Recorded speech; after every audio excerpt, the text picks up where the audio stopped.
Good afternoon, ladies and gentlemen. Let me introduce again myself. My name is Jonathan Mokalu, and with me is John and Graham and Don.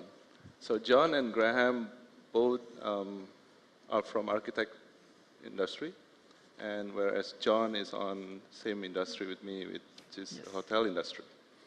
So this is a mix, a very good mix, where we can discuss on today's topic is going to be about hotel design, the trend, and what's going on with architect and from our operator point of view. Let's start with the question, what is happening in architecture design in Asia, especially for Indonesia? You do a lot of project in Indonesia, I presume? Yeah, I started working here coming here about 28 years ago. All right. And, you know, back then, projects were pretty economically driven, as they are today, but land costs were different. Buildings were being, you know, the five-star hotels were much larger. This property here seems to be bucking the trend, actually. This is only, what, a couple years old. And what we see here is what I would have expected 30 years ago. Today, we've seen projects, particularly on the upper scale, you know, there's smaller rooms, maybe smaller public spaces, more quality, more rooms. And even on the low end, I mean, the mid-scale properties, the rooms actually seem to be a little bit bigger, but they haven't changed that much. But the quality has gotten much better, so that things are being built better, managed better, and from that, you get better design requirements. People want something nicer. Do you see any different between when you first arrived here to now, as in terms of design point of view? What I see different is I think an awareness of what's happening in other markets around the world. There's more of a desire, you know, the population here is traveling more, and they're expecting more. It's not just the expats or the international arrivals, it's the local population that's expecting better quality and better service. So the properties are reflecting that. They're showing, I mean, I won't say it's becoming more homogeneous with what's in the other parts of the world, but the quality is getting there. So design is very local. So it's going more locals?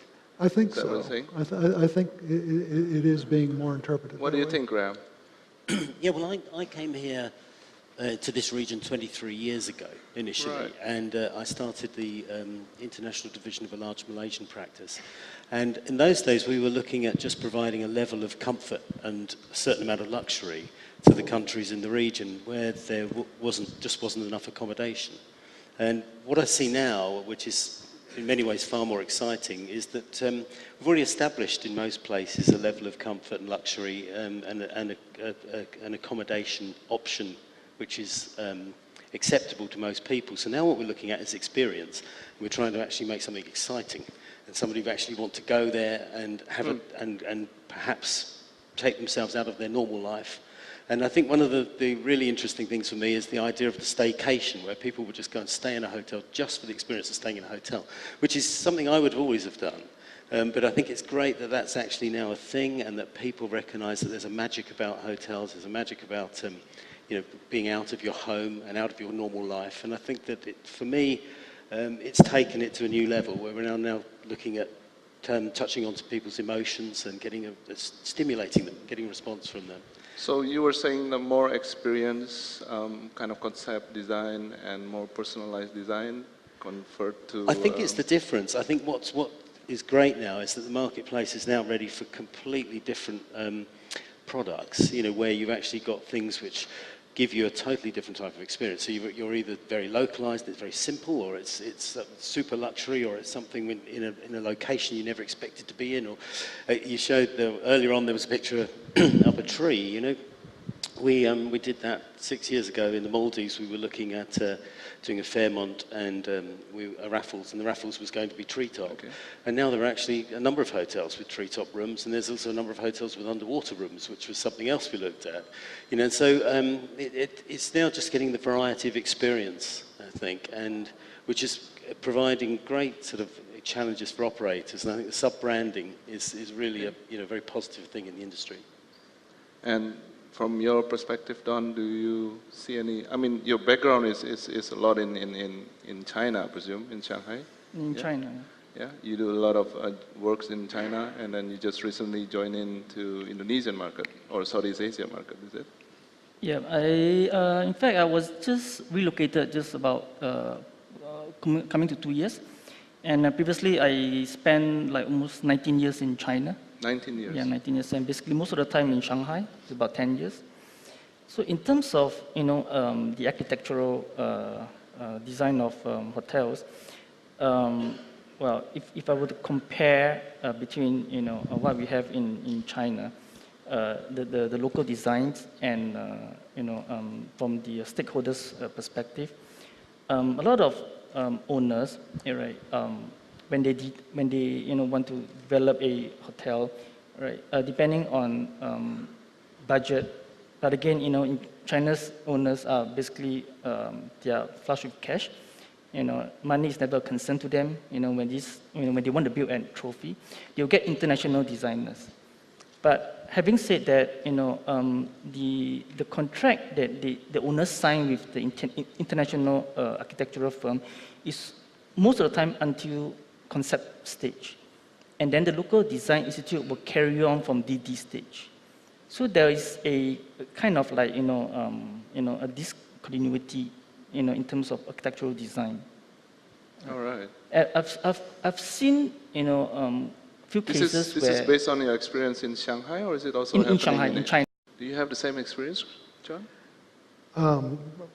We have, yes, I would say so. I think the issue really isn't so much that clients want the ideas. They're trying to figure out how to compare. How do you choose somebody over somebody else? We're flying around the world or across, an ocean or something, and there's no references. There's no place that they can check you out.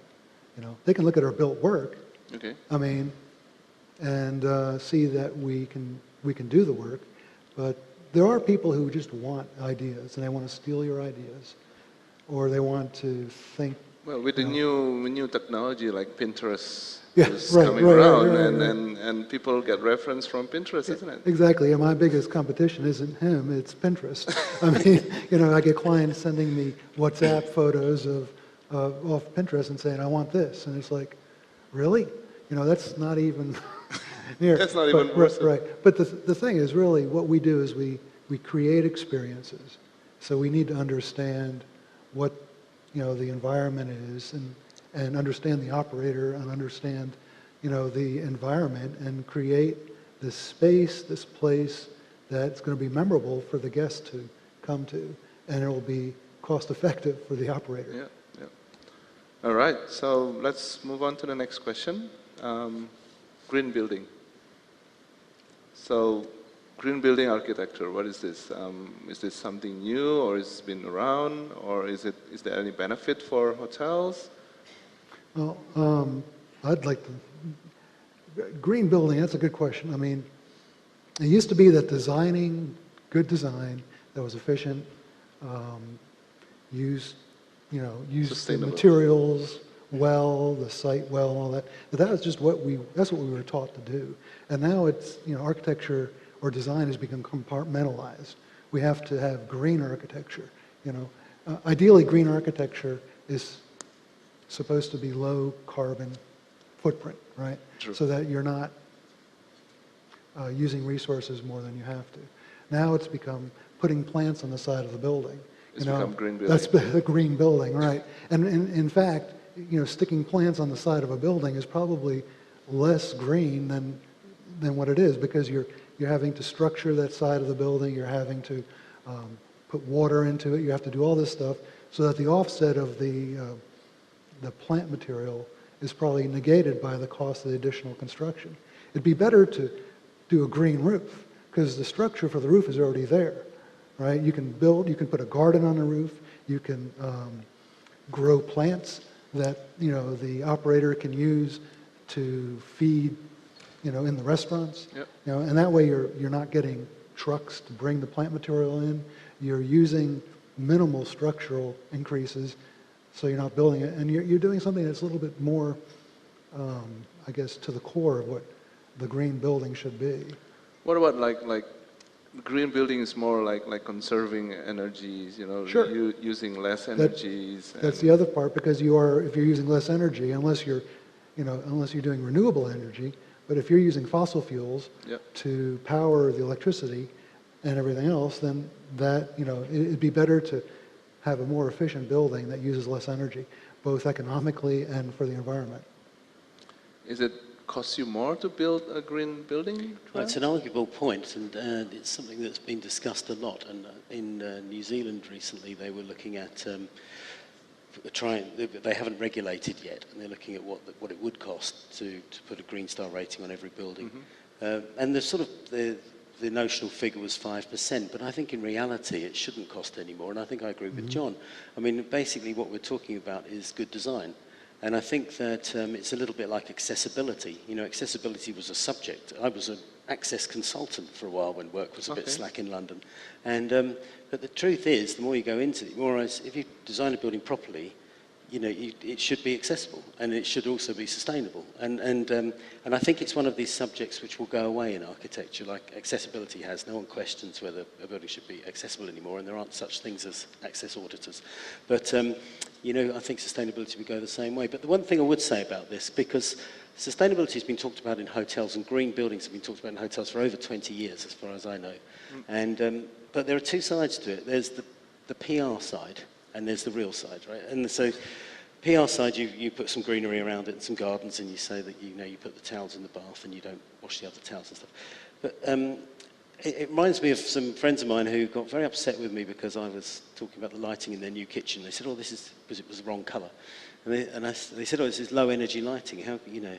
And they were very proud that they had low energy lighting, but they were drinking bottled water in the UK. And there's never ever, you know, there's no county in the UK where you can't drink out of the tap, whereas bottled water creates transportation, you know, the manufacture of plastic bottles and stuff. And these people were adamant about they were saving a little bit of electricity with their lighting. And I think it's a little bit like that with hotels and that leisure sector, is that, you know, there's stuff that really saves money, and there's stuff that you're actually using as a marketing tool. Yeah. And it's difficult as an architect, because if you actually, I did a bit of work with the building research establishment, and you know, if you look at it, the operational cost and the operational savings far outstrip anything in construction over the life of a hotel, and you know, by 1,000-fold. You know, so it's sort of, that's where you need to put the attention if you're really serious about it. But of course, to design a building well, as John says, you should be looking at where you get materials from, how much earth you move and remove from site, and but as he said, and I agree, it's just good design, really. If you have a high quality architect, they'll be thinking of those things anyway. Well, Don, you had on Accor, you have green, how do you call it? Planet 21. Planet 21, the Planet 21 program. The Planet 21 program, is applicable to existing property hotels that is in operation. Right, it's the aim, that every property that we have, right, be in an urban city environment, right, a location based, basically, a resort, or anywhere else in the world, right. The aim of this Planet 21, right, is to reduce the energy consumption of the property itself. So we have a target. Every hotel has a target set of numbers they need to achieve, like, in terms of electricity usage, consumption, then water consumption. All right. How much they need to achieve? They should not go above. Okay. All right. So every month, the hotel, the GM, and the engineering team, all right, will check the usage, and then they'll key into the system. We have a global system. Right. And then they'll log online, they will key in, and then we will observe the usage comparatively to the occupancy. Right. Okay. And if the numbers doesn't tally to what we expect in terms of occupancy and the location of the hotel, right, the consumption is more than above, then there'll be question raised from the regional office or head office that why is it so high?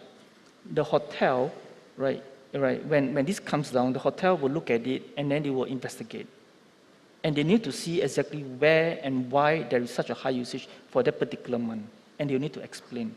So that is how we keep tab on every property to ensure that, you know, they do, you know, every staff, every you know, colleagues that we have in the property do their part to save energy, not to you know, consume too much, reduce it, to be environmental friendly. I mean, I think this is, sorry, Sure. I think this is a serious point. I mean, and I think we're all taking it quite seriously. And I mean, our CEO in HKS has just said that every project that HKS does has to have a full energy and sustainability audit at our own cost. And that he's predicting that that's going to cost about 15,000 US per project, which we're going to shoulder the cost for and not charge back.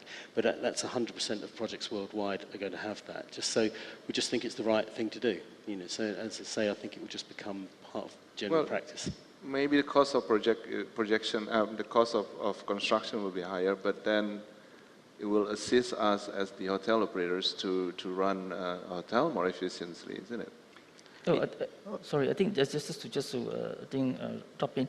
I think if I were to compare a hotel that was built like 10 years ago, right, when, you know, technology is not there yet, certain material is not easily available, all right, and to import certain materials, right, just to achieve the green building, or like, you know, to be, you know, to be green, I mean, to save energy, right? But the cost of getting this technology and this particular material is too expensive, right? From the stakeholders' perspective, all right, the owners or investors, tendency is they will not do it. All right, they will go with a more cheaper option of the local available materials. But having said that, all right, as we progress, a hotel that is probably 10, 15 years old, when we look at it, okay, it's the energy consumption of that property is probably high. And after evaluation, it's just high because of the way it was built probably 10, 20 years ago. And that is a time when we look at it and we say, hey, what can we do? What can we, you know, renovate or upgrade the systems, right, to make it, you know, less energy consumption? What about the new one? I mean, you were talking about 10, 15 years old hotel. What about the new one? Is it now the owners are getting more and more concerned about this matter? Yes, I think stakeholders are beginning to realize that, you know, the energy consumption, right, is really about, you know, lower profit for them, lower revenue. True. So if they want to maximize, you know, the revenue, means they have to drop the expenses. And to drop the expenses means that you have to look at the systems and why is it, you know, consuming so much and why is it paying so much, you know, money for all this energy consumption. So just like you said, John, it's more efficient instead of just green is just a name of it. That's right. And it's up to, you know, we can design things that are more energy efficient, but if the property isn't, you know, using those tools, it's not going to be that way. I mean, we've done LEED Platinum, LEED Gold convention facilities, and people complain because the ballroom is too warm. So then they crank down the air conditioning, and you're losing all that efficiency again. But that's, you know, so...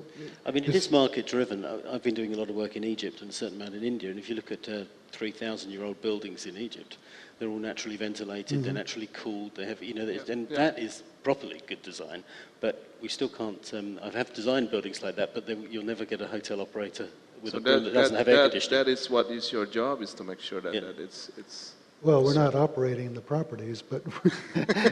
and people are so used to being so freaking cold in the building that they're not used to what normal temperature is anymore.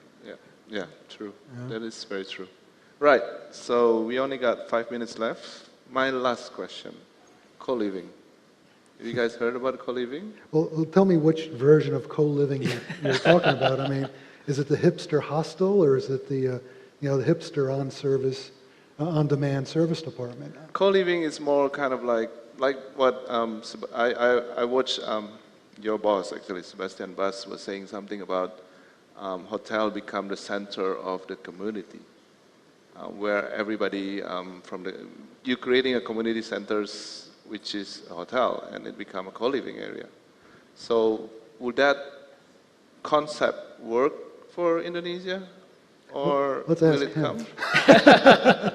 I can design whatever, but I don't even know if it's going to work. What do you think, John? Well, I think co-living it's really, I look at, the region and the culture, right? Every country, every, region and culture is very different. But I don't know whether I'm right, but, maybe I'm wrong. But for Indonesia, I do believe that co-living is possible. You don't believe? Or I believe. You believe? I believe. Like, in public spaces, especially, lobby area, reception area, communal areas, right? It can be designed that everyone, can come, and then they can work within the, like stay within the same place, like, to work, to check, to gather, right? I see potential in this. It's able to be, it's achievable. So it's like a melting pot. So you think that the local community can go in, and then as well as your hotel guests can go in and become one big community? Yes, I do believe. Yeah. You have come across with that kind of project? Yeah, I mean, I think that it's very interesting what's going on now, and the concept now, as it's described, is fascinating. But for a certain, and there's always going to have a place in a certain part of the market. But it's not particularly new when you think about people who are doing the overseas, experience and travelling for a year.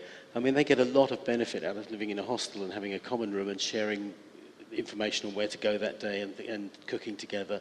I mean, that's all part of the sort of year off experience for a lot of students. And I was thinking about this because we were talking about it earlier. And you look at ski lodges, luxury ski lodges in mountain regions. They've always had a sort of a co-living arrangement where people always eat at a long table and they help each other out and they go, and that's been established for many years. So it's and I think the other sort of interesting spin on this, and which really fascinates me, is the Airbnb aspect. Airbnb. Yeah, I mean, a lot of hotel design now, particularly interior design, is tending towards making a hotel look more like a home, and making it sort of cozier and making it more personal and a bit more intimate, which I think is interesting. But you take that to an extreme in Airbnb, you're going into a family house and living with that family, which some people really enjoy, and it makes it a more localized experience and it makes it more memorable. If you were going with your girlfriend for a weekend, you might not want to do that, so I think it's always got its place, but it's an interesting development in new buildings. Yeah, I've seen the sort of morphing Airbnb and homestays into the hotel aspect. I mean, we've seen this happening in the US and in Europe, not so much here, where you have whole floors of residential buildings being co-opted by Airbnb and then rented out.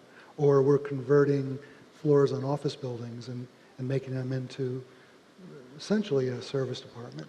You get that a lot in US and Europe, isn't it? Right. So, on that level, we do see it. I mean, again, the co-living spaces where you get entrepreneurs or you get artisans and all that coming together to live, that's more longer stay, and it's not what I've seen. And maybe that will work actually over here more than it does. Maybe it works in Europe, but I don't know that that's working in the U.S. Maybe it will work here. It's just a concept that, I haven't seen firsthand. Do you have any experience of your clients asking you to do that? Just on the upper end, where we're talking about, where it is more like the Airbnb, where it is taking apartment living on a short-term basis and converting it, but it's being managed by a larger corporation that, like I said, they'll rent out whole floors and they'll just take care of that. So just a point to add on co-living. I think based on the comment from our CEO Sebastian Persad, I think that concept is applicable. I believe it's applicable throughout the whole world, right? In US, in Europe, even in China or the rest of the Asia. The only one exceptional area that I would think is probably a bit challenging is the Middle East. Amenities. Middle East, yes. Middle East, it's a bit more sensitive. Right. So that concept, yes, is applicable throughout the whole world, probably except for Middle East. You have to approach it with care, how we do it. Well, obviously every region will have different concept, different mindset, and different... Well, I'll tell you a funny story, is that I used to live in Fiji for a while, and so there was some aid came over to Fiji, and they decided to make some accommodation for the people who didn't have homes. And when they did the survey, and I think the money came from Australia, they were looking at the size of the families and said, oh, we were going to do 3-bedroom apartments, we better do 5-bedroom apartments. So they built these 5-bedroom apartments for the extended families in Fiji, and then they found that what had actually happened was that everybody was sleeping in the living room and they had 4 empty rooms because, because they really like co-living there. All right. Okay, I think that's wrap up our discussion. Let me throw to the floors. Any questions? Can't really see. No, all right, thank you very much. Thank you for your time. Thank you, John. Thanks. Thank you, Graham. Thank you very much. Thank you, Jonathan. Thank you, Don. It's this way. Thanks. Basically China. And Indonesia as well? In Indonesia, I think by and large, the architect is mostly local. Okay. So far that, the projects I've dealt with. So in this regard, I've not seen, similar cases, that I've seen in China. Is it a big problem for you guys as in international architectural to go into?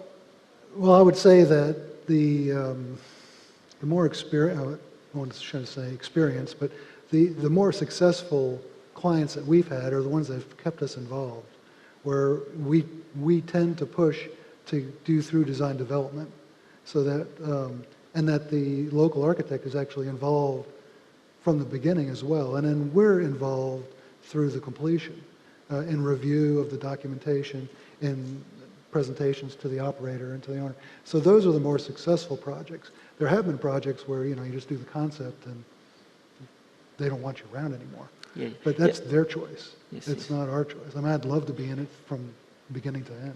Yes. I think just sidetrack a bit, in China, every project you need the local design institute. The reason being that they are the one who's going to submit the drawings, and they have to stamp on the drawings. All right. Right. So That's similar with Indonesia, I presume? yes. Yeah. So in this case, the local design institute is always together working with the international architectural firm. They work hand in hand. But the local design institute will just take a step back. They'll be at the back seat.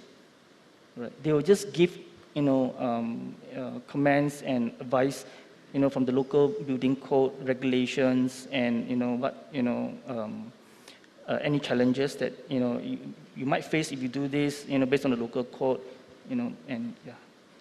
So in your experience in Shanghai, when the international architects were coming in with the concept and everything, and then how's the end result look like? Is it what the you guys first want to have it, or is it totally different, or how's it works in China? Well, by and large, in the worst case I've come across is about, the end product is about 85%, 90%. It's not so bad. So it's acceptable then? Yes, I think the changes that was also because the owner's budget issue and because of regulation and because of, suggestions from the design institute that influence the owners to make changes. Yeah. These are just few, cases that potentially will happen. Yes, Graham. Yeah, one of the nice things about hotels and master planning in leisure is that we actually design mostly using a charrette mechanism, which is a workshop basically. Yeah. And the most successful ones, and this started 25 years ago, in my experience, we actually had everybody around the table right at the beginning, and we normally have a site visit together. We look at competing projects in the region, and then we sit down and start work, and we sort of go through concept in over 3 days and then present on the 4th day. So it's a very intensive period. But around that table, we generally have the engineers, we would have the local agents, we'd have the local architect, we'd have anybody really, environmental engineer, so that we create the atmosphere of a proper team spirit. And it sounds idealistic, but actually you can see it in the quality of the design at the end. The really good design comes from a proper collaborative team that are all working together all the way through with the owner. with the client's agents and their own representatives. And so you establish, or you work quite hard to establish a shared vision at the beginning. Once you've got that shared vision, every decision can be referred back to the principles that you set at the beginning. And I think it's absolutely essential in a high-quality project that you get that buy-in from everybody, and you move forward and maintain that team spirit all the way through. And then all of these problems go away. You know, and you sort of share the ideas and you share the thing. Otherwise, in the old traditional sense and in other sectors, you quite often find that, you know, concept architect might come up with a great idea. It goes on to the engineers and they say, well, that's not possible, and change all of that. And then it goes on to the local architect and they say, oh, you know, I can do better than that, and have another go at it. Right. And then it goes to the quantity surveyor and everything gets cut out. And, you know, and so the end result is nothing like what the first sketch was. When you've got a proper collaborative team, a charrette process, we've actually got in HKS drawings that were done on the second or third day, and the final finished product, and they're almost identical. I mean, you know, and those drawings are hand drawings, but you can actually see every element of that in the final scheme 2 years later, and that's very, very satisfying. Right. Okay. So it might be at certain point that you are satisfied with most of the works, but sometimes with a local partner, sometimes can be very, very troublesome. Most of the time I'm dissatisfied. It's just but then that's the nature of being an architect, right? You always want to do better. We were discussing this about before, that you were the trend of Indonesia, I mean the Asian market, when you do a pitching on a design, that you should come up with a concept. Yeah, first, before that. I guess I'm very passionate about design. I'm very passionate about sort of what I do, and I think one of the difficulties is in quite a competitive, fast-moving environment, and Asia's obviously very competitive and very fast-moving. What we're asked to do now as architects, in the old days, the architect was the sort of trusted professional sitting alongside the owner and advising, and the design was a process and a conversation, and it evolved. And you know, as you developed, it would get more detailed, and as you changed the scale from 1 to 100 to 1 to 50, you'd make more detailed decisions. But a number of things have happened in architecture. Typically now, we're asked to pitch, and in the Asia-Pacific region, when we pitch against other firms, like the two of us will be pitching against each other, the client's actually asking us to give design ideas before we're actually appointed or before we're actually paid. It's very difficult for us, because that's what we believe our value is, and so it's very difficult for us to give our best ideas for free when we know they might just be taken from us. It's also, without the project being resourced, it's difficult to put the time and the effort into the quality of the product, because really we'd like to be doing more research, we'd like to be developing the ideas much more fully. How many days do you have for that, Molly? So what we do, and the second part of the equation is that technology in architecture has obviously changed, so that and this is, HKS is a little bit different. We do a lot of hand drawings in HKS, and a lot of the work is presented in watercolours and sketches, because we believe it's all about the feeling and the emotion that goes with it. And we think also, we don't want it to look like a finished product at the beginning, but generally, most companies are producing CGIs at early concept stage, and we're basically, instead of providing a promise or a service, we're now providing a product. And our product, which is ill-conceived and put together in a matter of days, is then put against other people's product and decided upon. Whereas, you know, in a traditional architectural relationship, it would be more of a process, and the client would have more involvement, and it would develop naturally over time with more and more input of information. So it's a little bit, I actually think, I can see why it happens. You know, the early concept is at the stage of the project when it isn't funded and confirmed, so the client's very reticent about committing money to it. But on the other hand, it is to the detriment of the quality of the work, and I think you can see that a certain sector, or a certain part of our sector, the quality is actually getting thinner, you know, because of that.